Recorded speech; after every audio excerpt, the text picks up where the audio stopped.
Yeah, that's a great point that I think gets lost in the shuffle in terms of the announcements today. I mean, you recall at the end of COP27, the announcement of the Loss and Damage Fund, the agreement, that was a big success and lauded as such.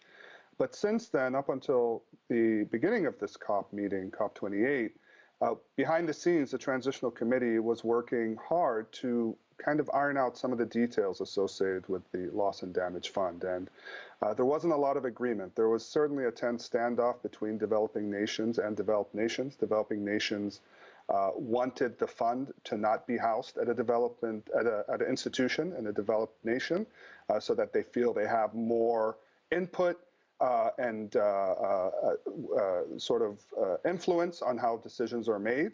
The developed nations push back in that there are some countries categorized in the developing world per the UNFCCC that could actually put in to the fund as opposed to those traditionally in the global north. So there was this back and forth that ultimately led begrudgingly to the fact that the World Bank will now, at an interim basis, manage this fund.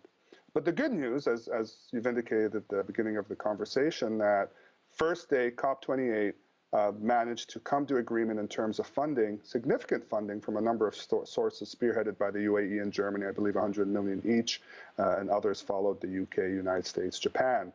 But as they say, the reward for good work is more work. And yes, financing the fund is certainly step one, but there's still a lot of questions moving forward, certainly now, that the role that the World Bank has in play in terms of how do you categorize who receives these funds in developing nations? Under what category? Are all these funds purely going to finance damages of the past, or will some of it actually help to avoid damages of the future, focusing on future-looking adaptation? So there's still a lot of detail to come forward. I'm hopeful some of that will come through the COP meeting, but I suspect a lot of that will be punted till afterwards as part of the World Bank oversight and the Transitional Committee. The committee moving forward will look into those details. But certainly the financing of the fund is potentially a first step to hearing more announcements in terms of funding for other traditional funds. So we'll be keeping an eye on that.